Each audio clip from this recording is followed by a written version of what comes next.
Hello नमस्ते। स्वागत है एक बार फिर से। मैं विजय एनएस शिक्षा परिवार में आप सभी साथियों का स्वागत करता हूं। जैसा कि आप जानते हैं वर्णमाला की आज तीसरी क्लास है। हमने 2 क्लास ऑलरेडी कर लिया है। अगर आपने उसको ज्वाइन नहीं किया है तो आप जाके उसको देख सकते हैं, तब आप तीसरी क्लास ले सकते हैं। हमने स्वरों का वर्गीकरण कल पढ़ा था। स्वरों का वर्गीकरण में चौथा प्रकार जो था जाति विभाजन, वो एक छूट गया था, वो आज हम कवर करें। उसके बाद हम आएंगे व्यंजन का वर्गीकरण। ठीक है साथी? तो हमारी हेडिंग होने वाली है स्वरों का वर्गीकरण जाति विभाजन के आधार पर।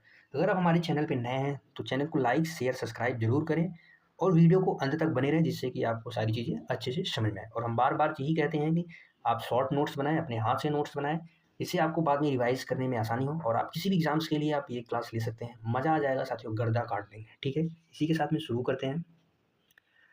हमारी हेडिंग होने वाली है क्या? जाति विभाजन। नंबर 4 की हेडिंग है जाति विभाजन, स्वरों का जातीय विभाजन। जाति विभाजन में हम बात करेंगे। जाति विभाजन में स्वरों को 2 भागों में बांटा गया है, एक सजातीय स्वर, एक विजातीय स्वर। नंबर 1 पे क्या आएगा? सजातीय स्वर, सजातीय स्वर।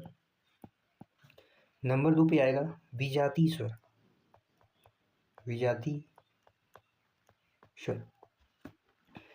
सजातीय स्वर वे सभी स्वर जिनकी एक जाति हो। वे सभी स्वर जिनकी क्या हो? समान जाति हो। जिनकी क्या हो? एक जाति हो। एक जाति हो, जिनकी एक जाति हो। वो कौन से वर्ण है? कौन से वर्ण है? आ, बड़ी ई, बड़ा ओ। आ, बड़ी ई, बड़ा ओ। अ प्लस अ से मिलके बनता है। छोटी ई प्लस छोटी ई से मिलके बनता है। छोटा ऊ प्लस छोटा ऊ से मिलके बनता है। ये क्या है? मूल स्वर है। ये क्या है? समान जाति के हैं। ठीक। विजातीय स्वर की बात कर लेते हैं। वे स्वर जो अलग अलग जाति के हैं। वे स्वर जो अलग अलग जाति के हैं, अलग अलग जाति के हैं। इसमें कौन से वर्ण आएंगे? इसमें आएंगे ए, ऐ, ओ और औ। ये किससे मिलके बने होते हैं? अ प्लस ई से मिलके बना होता है। अ प्लस ई से। ये अ प्लस ए से, ये अ प्लस ऊ से, ये अ प्लस ओ से, अ प्लस ओ से, अ प्लस ओ से। याद रखेंगे, अ प्लस ओ से। इन्हें संयुक्त स्वर भी कहते हैं। इन्हें क्या कहते हैं? संयुक्त स्वर भी कहते हैं। इन्हें संयुक्त स्वर भी कहते हैं। एक बार फिर से हम रिवाइज करेंगे साथी। हमने स्वरों का विभाजन, स्वरों का जाति विभाजन देखा है। स्वरों का जाति विभाजन हमने देखा है। किसके आधार पर? जाति विभाजन के आधार पर 2 भागों में बांटा गया, सजातीय स्वर, विजातीय स्वर। सजाती वे सभी स्वर जिनकी एक जाति हो। विजाति वे सभी स्वर जिनकी अलग अलग जाति हो। इसमें आ, बड़ी ई, बड़ा ऊ, ये अ से मिलके, ई से मिलके, ऊ से मिलके बने हैं। इसमें क्या कितने वर्ण आते हैं? कुल इसमें 3 वर्ण आते हैं। इसमें कुल कितने वर्ण आते हैं? 4 वर्ण आते हैं। ये विजातीय स्वर ए, ऐ, ओ, औ, जो अ प्लस ई, अ प्लस ए, अ प्लस ऊ, अ प्लस औ से मिलकर बना होता है। इन्हें संयुक्त स्वर भी कहते हैं। ठीक है। अब हम देखेंगे आगत स्वर, जो हमें सुनने को मिलता है, जो अंग्रेजी के शब्दों में को लिखा जाता है, अंग्रेजी के शब्दों को। तो आगत स्वर को भी देख लेते हैं। आगत स्वर, एक हेडिंग बना लेंगे छोटी सी, इसमें आगत स्वर को भी जान लेंगे। आगत स्वर, आगत स्वर यदि अंग्रेजी के शब्दों को हिंदी में लिखा जाए तब प्रयोग होता है। यदि अंग्रेजी के शब्दों को, अंग्रेजी के शब्दों को हिंदी में लिखा जाए, हिंदी में लिखा जाए तो इसका प्रयोग करते हैं। ठीक है। जैसे हमने लिखा हॉस्टल, हमारे सामने है हॉस्टल, इसको हिंदी में कैसे लिखेंगे? Hostel, hostel. इसकी मात्रा क्या होती है? ये। आगत स्वर की क्या मात्रा होती है? ये मात्रा। जैसे हमने लिखा हॉस्पिटल, हमने लिखा हॉस्पिटल, हॉस्पिटल को हिंदी में कैसे लिखेंगे? हॉस्पिटल, ये हिंदी रूप है। क्या है? हिंदी। हमने जैसे लिखा कॉलेज, हमने लिखा कॉलेज, कॉलेज को कैसे लिखेंगे? कॉलेज, ये हमारा हिंदी रूप है। हमने लिखा नॉलेज,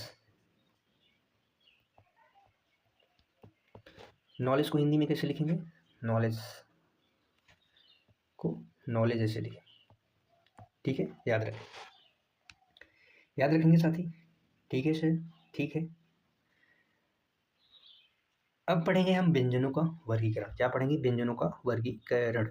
हमारी हेडिंग क्या होगी? व्यंजन का वर्गीकरण। व्यंजन का वर्गीकरण, व्यंजन का वर्गीकरण। हमने कहा व्यंजन हमारे कौन कौन से होते हैं। 33 व्यंजन की बात हमने की थी। इसमें सबसे पहले पढ़ेंगे वर्गीय व्यंजनों की। हमारी पहली हेडिंग होगी क्या? वर्गीय व्यंजन। वर्गीय कुल व्यंजन कितने होते हैं? 33। इसमें हम सबसे पहले पढ़ेंगे वर्गीय व्यंजन। वर्गीय व्यंजन जिसकी कुल संख्या कितनी होती है? 25। 25 इनकी कुल संख्या होती है। वर्गीय व्यंजन को हम 3 तरीके से डिवाइड करके पढ़ेंगे। 16 + 4 + 5। 16 + 4 + 5। 16 व्यंजन को क्या कहते हैं? स्पर्शी व्यंजन। स्पर्शी व्यंजन। 4 व्यंजन को, 4 प्रकार के व्यंजन को क्या कहते हैं? स्पर्श संघर्षी व्यंजन। स्पर्श संघर्षी व्यंजन, संघर्षी व्यंजन। इन 5 व्यंजन को कहते हैं नासिक व्यंजन। नासिक व्यंजन कौन कौन से हैं? कौन कौन से भी बात कर लेते हैं हम फटाक से। स्पर्शी व्यंजन में क, ख, ग और घ, ट, ठ, ड, ट, ठ, ड, ढ, त, थ, द, त, थ, द, ध, प, फ, ब, भ। ठीक है। स्पर्श संघर्षी व्यंजन में, स्पर्श संघर्षी व्यंजन में च, छ, ज, झ, ये 4 होते हैं स्पर्श संघर्षी। नासिक व्यंजन अंग, अय, अड़, न और म। नासिक व्यंजन की कुछ बात की जाए तो 5 होते हैं, और नासिक वर्ण की बात की जाए तो कितने होते हैं? 6 होते हैं, अगर वर्ण की बात की जाए। और अगर व्यंजन की बात की जाए तो वो 5 होते हैं, वर्ण की बात की जाए तो ये होते हैं। इसमें अंग भी, 6 में अंग भी शामिल हो जाता है। क्या शामिल होता है? अंग, अंग भी शामिल हो जाता है। याद रखेंगे। ठीक है साथी, यहाँ तक समझ में आया? अब पढ़ेंगे अंतस्थ व्यंजन। अंतस्थ व्यंजन, अंतस्थ व्यंजन, सॉरी, अंतस्थ व्यंजन।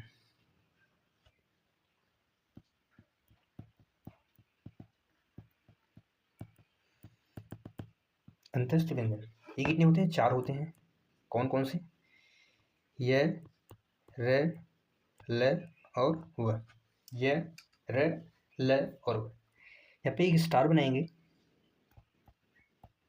और लिखेंगे य और व। य और व को अर्धस्वर भी कहते हैं, अर्धस्वर भी कहते हैं। जैसे एग्जाम्पल में हम देख लेंगे अर्धस्वर कैसे है। हमने जैसे लिखा कौवा, कौ आ के स्थान पे वा आ जाएगा, जैसे कौवा। क्या आ गया? कौवा। हमने जैसे लिखा महिलाएं, क्या लिखा? महिलाएं। ए के स्थान पे क्या आ जाएगा? महिलाएं, महिलाएं।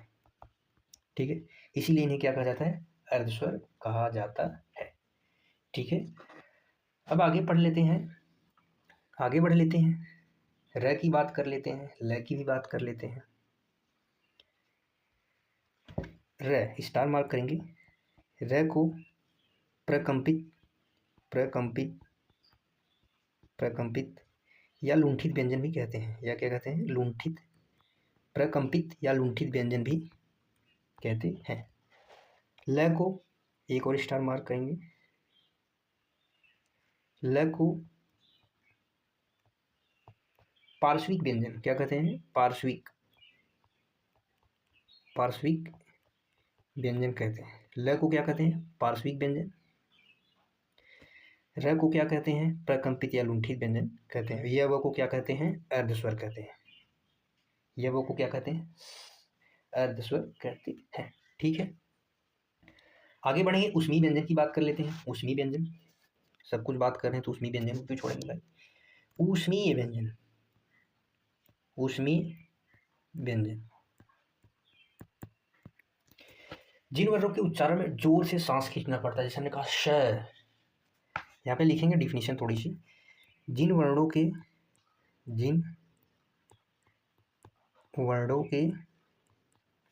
उच्चारण में, जिन वर्णों के उच्चारण में जोर से श्वास खींचना पड़ता है, श्वास खींचना पड़ता है, गर्म ऊष्मा बाहर निकलती है, गर्म ऊष्मा बाहर निकलती है, गर्म ऊष्मा बाहर निकलती है। विवर्ण कितने? 4 हैं। ऊष्मीय व्यंजन के अंतर्गत 4 व्यंजन आते हैं। श ख श है, श ख श है, श श श है, श श श है। ठीक है, एक बार फटाफट से क्विक रिवीजन कर लेते हैं। हमने अभी तक क्या क्या पढ़ा है, क्या क्या अभी तक हमने पढ़ा है, फटाफट से हम क्या करते हैं, रिवीजन करेंगे फटाफट से। हमने देखा जाति विभाजन स्वरों का कितने होते हैं? 2 होते हैं। जाति विभाजन 2 होते हैं। जाति विभाजन जो होते कौन कौन से? जाति विभाजन हमने देखा अभी कौन कौन से हैं। एक सजाति, एक विजाति, वे स्वर जिनकी एक जाति हो, वे स्वर जिनकी अलग जाति हो, ये 3 होते हैं। आ ई उ, ए ऐ ओ औ होते हैं। ठीक है, इसके बाद हमने देखा आगत स्वर। जो आगत स्वर, यदि अंग्रेजी के शब्दों को हिंदी में लिखा जाए तो उन्हें आगत स्वर, इसका दर्शन चिन्ह ये है। जैसे हॉस्टल को हमने ऐसे लिख जाता है हिंदी में, हॉस्पिटल, कॉलेज और नॉलेज। ठीक है, इसके बाद हमने कहा कि अब स्वरों का वर्गीकरण खत्म हो गया। अब हम बात करेंगे व्यंजन का वर्गीकरण। व्यंजन का वर्गीकरण की बात हमने करी, 33 व्यंजन कुल होते हैं। सबसे पहले नंबर पे आएगा वर्गीय व्यंजन, जिनकी 25 संख्या होती है। 16, 4, 5 के 3 तरीके से डिवाइड किया गया है, जिसमें आता है स्पर्श व्यंजन, स्पर्शी व्यंजन, क ख ग घ, टेट है डेट है, दैत है दैद है, पैप है बैब है। 4 व्यंजन जो स्पर्श संघर्षी व्यंजन कहे जाते हैं, चेच है जैज है। 5 व्यंजन नासिक के व्यंजन कहे जाते हैं, अङ इ अड़ न म। ठीक है, इसके बाद हमने बात की अंतस्थ व्यंजन जो 4 हैं। अंतस्थ व्यंजन जो 4 हैं, य र ल व। हमने स्टार मार्क किया और कहा कि यह और वह अर्धस्वर कहे जाते हैं। जैसे हमने कौवा, कौवा, महिलाएं के एग्जाम्पल्स के तौर पे देखा। उसके बाद हमने कहा र को प्रकंपित या लुंठित व्यंजन कहते हैं, ल को पार्श्विक व्यंजन भी कहते हैं। ठीक है, इसके बाद हमने बात की ऊष्मीय व्यंजन। ऊष्मीय व्यंजन जिन वर्णों के उच्चारण में जोर से श्वास खींचना पड़ता है या गर्म ऊष्मा बाहर निकलती है। जैसे हमने कहा श, जोर से कहा, है गहराई में बोला। इसकी कुल संख्या कितनी होती है? 4 होते हैं। श श श और है, श श श है। ठीक है साथी, हमने यहाँ तक अभी तक क्लियर कर लिया। ठीक है, अब हमारी अगली हीडिंग होने वाली है उच्चारण के आधार पर वर्णों का वर्गीकरण। अब हम सीधा समझेंगे क्या, वर्णों का, वर्ण का वर्गीकरण पढ़ेंगे। स्वर का वर्गीकरण हो गया, व्यंजन का वर्गीकरण हो गया। अब हम वर्णों का वर्गीकरण करेंगे, वो भी किसके आधार पर? उच्चारण के आधार पर। ठीक है साथी, हमारी हेडिंग क्या होगी? उच्चारण के आधार पर वर्णों का, उच्चारण के आधार पर, उच्चारण के आधार पर वर्णों का वर्गीकरण।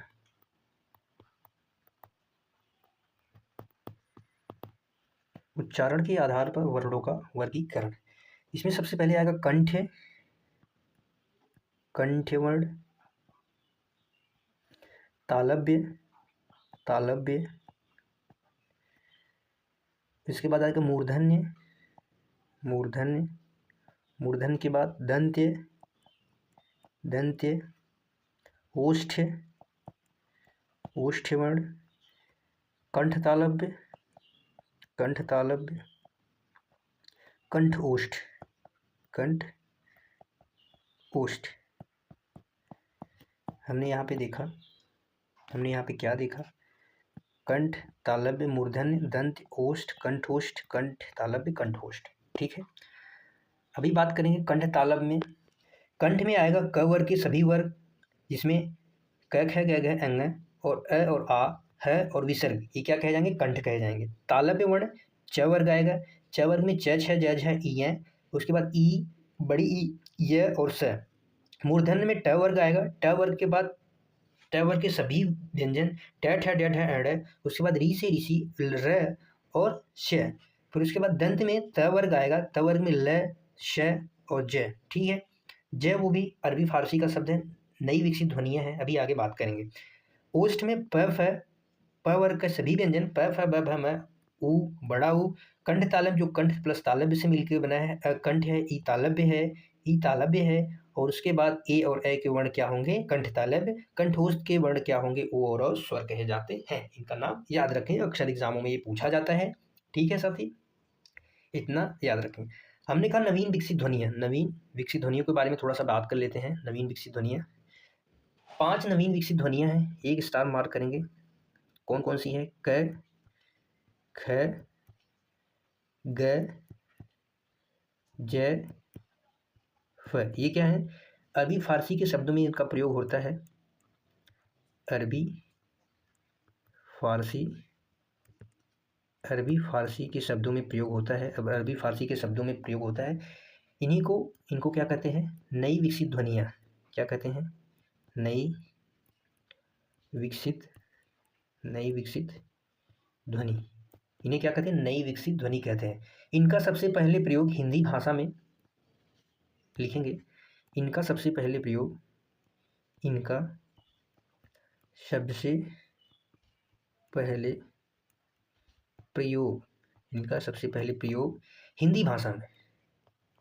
हिंदी भाषा में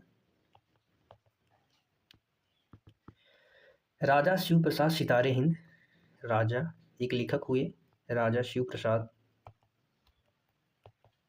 सितारे हिंद द्वारा किया गया था। राजा शिव प्रसाद सितारे हिंद द्वारा किया गया। ठीक है, याद रखेंगे। नई विकसित ध्वनियाँ हैं ये, नई विकसित ध्वनियाँ। जैसे हमने लिखा जिंदगी, यहाँ पे नुक्ता लगेगा, जिंदगी। ठीक है, याद रखेंगे साथी, याद रखेंगे। इसके बाद थोड़ा सा और नवीन विकसित ध्वनियों के बारे में जानेंगे। स्टार मार्क करिएगा। क, ख, ग, ज, फ। ठीक है साथी, ये क्या है? दंत है, दंत। फ क्या है? दंत ओष्ठ, उच्चारण स्थान इसका बता रहे हैं, दंत ओष्ठ। ये तीनों क, ख, ग जीभ के मूल से उच्चारण होता है। जिह्वा यानी जीभ, जिह्वा के मूल से उच्चारण होता है, इसीलिए इसे क्या कहा जाता है? अली जिह्वा या जीवा मूली। इसीलिए इसे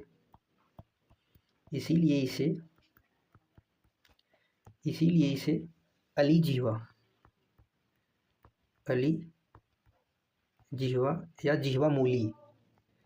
या जिह्वा मूली भी कहा जाता है। याद रखेंगे, इसीलिए इसे जिह्वा या अली जिह्वा या जिह्वा मूली कहा जाता है। ठीक है साथी, ठीक है, याद रखेंगे। अगर पूछा जाए अनुस्वार, एक और स्टार मार्क कर लेंगे, स्टार मार्क करके लिख लेंगे नोट्स में अपने। अगर पूछा जाए अनुस्वार का उच्चारण स्थान क्या होता है? नासिक। अनुस्वार का उच्चारण स्थान क्या होता है? नासिक। क्या होता है? नासिक।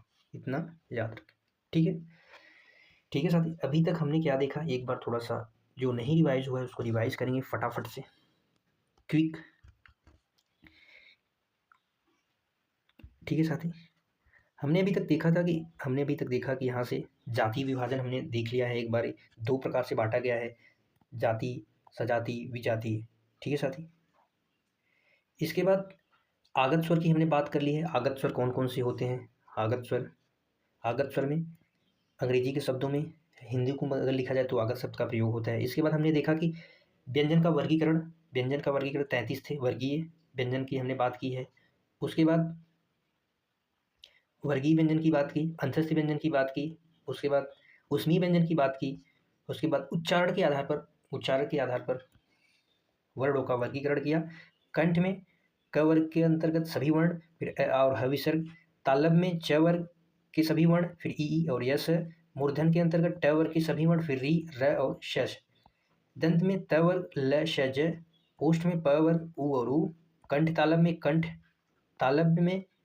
तालब में ए और ए। कंठोष्ठ में ओ और वर के वर्ण आते हैं, उच्चारण स्थान इसका है। इसके बाद हमने कहा कि नवीन विकसित ध्वनियाँ क, ख, ज और फ अरबी फारसी के शब्दों में जिनका प्रयोग होता है, नवीन विकसित ध्वनियाँ हैं। इनका सबसे पहले प्रयोग हिंदी भाषा में राजश्री प्रसाद सितारे हिंद द्वारा किया गया था, ये याद रखेंगे। उसके बाद इनका उच्चारण स्थान हमने देखा क और क, ख, ज, फ। ज का उच्चारण स्थान दंत होता है, फ का दंत ओष्ठ होता है। क, ख, ग और ये जिह्वा के मूल से उच्चरित होते हैं, इसलिए इन्हें अली जिह्वा या जिह्वा मूली भी कहा जाता है। ठीक है साथी, हमने यहाँ तक देखा। ठीक है, इसके बाद हम कल देखेंगे, कल की क्लास रहेगी प्राणत्व के आधार पर व्यंजन का वर्गीकरण। हम पढ़ेंगे, हमारी अगली हेडिंग रहने वाली है प्राणत्व के आधार पर।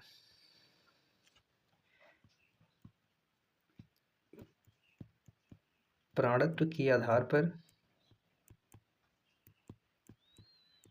व्यंजन का वर्गीकरण।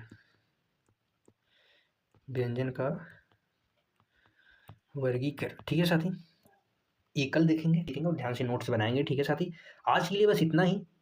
लास्ट में यही कहूँगा, खुश रहिए, मस्त रहिए। मिलते हैं अगली क्लास में, तब तक के लिए बाय बाय। पढ़ते रहिए। जय हिंद।